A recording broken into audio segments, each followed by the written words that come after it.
Entering first local, then state politics, Carter built a reputation for strict honesty and idealism. But he also became known as a man who distanced himself from his colleagues. His 1966 bid for the governorship of Georgia failed in part because of his political isolation. In 1970, he ran for the governorship again, and this time he won.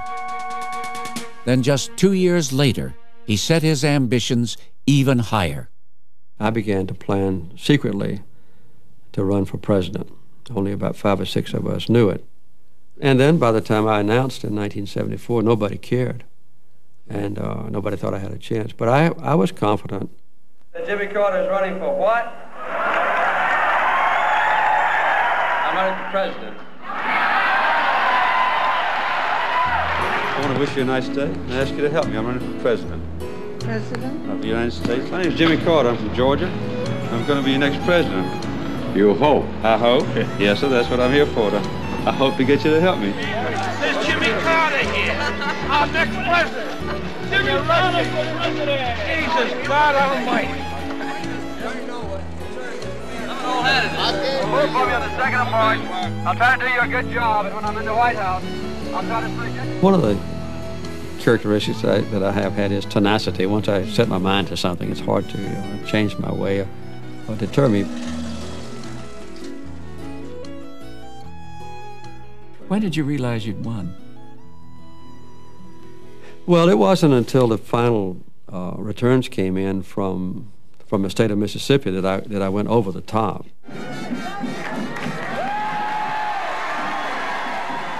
How'd you feel? Exhilarated, tired,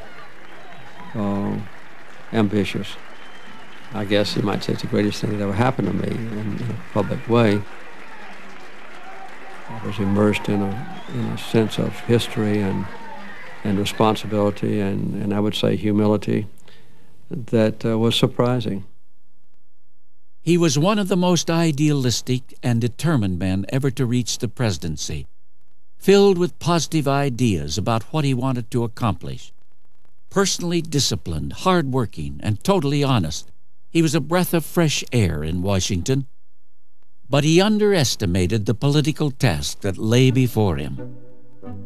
Mr. Carter came into office determined to tackle as many problems as he could as fast as he could.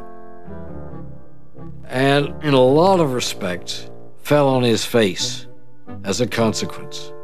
Too many things, too hastily decided in too much isolation, put before Congress and the country in rapid profusion.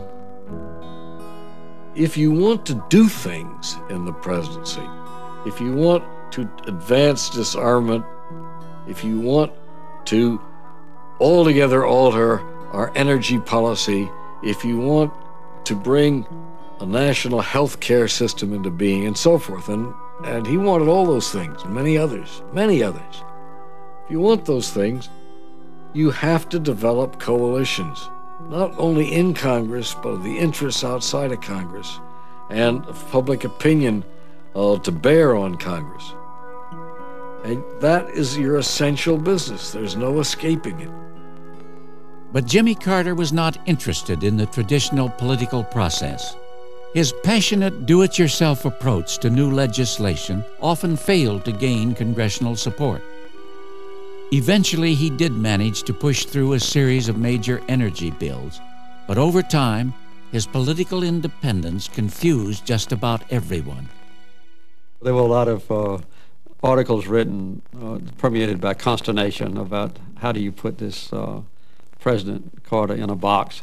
How do you define him? Is he liberal? Is he conservative?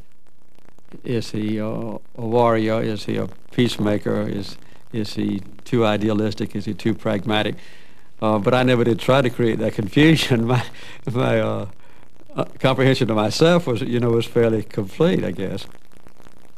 I never lost an hour of sleep while I was president, worrying about what had happened or what might happen and so forth. I did the best I could, and with my self-confidence and my religious faith, I accommodated disappointments and really enjoyed being president. I think the best time was probably dealing with the Middle East issue. I made a very difficult decision over the almost unanimous opposition of my cabinet and my staff to take the initiative and to go to Egypt and to go to Israel to try to get Reagan and Sadat to agree on a peace treaty.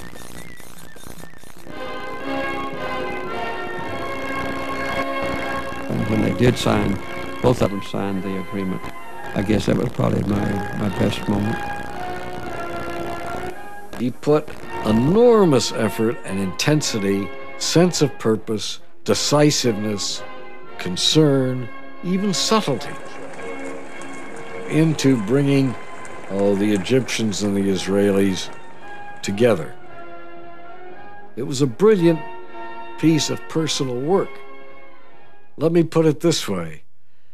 It showed him as the best Secretary of State we've ever had as president. But that attention to detail, that careful pursuit of it, left all kinds of other things unattended to at the time, including the deteriorating regime in Iran, and for that, he was to pay a terrible price. There was a time of great stress for me, and that's while the hostages were being held, when I was obsessed with preserving their lives and bringing them back home safely. I would meet personally with the families of the hostages and try to reassure them of my interest. So that was a very bad time. That was your worst moment? Oh, yes, it was.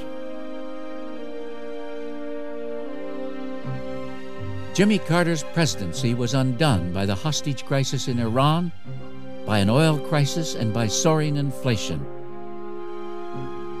But perhaps more than anything else, it was undone by his own independent-mindedness and his unwillingness to engage in party politics.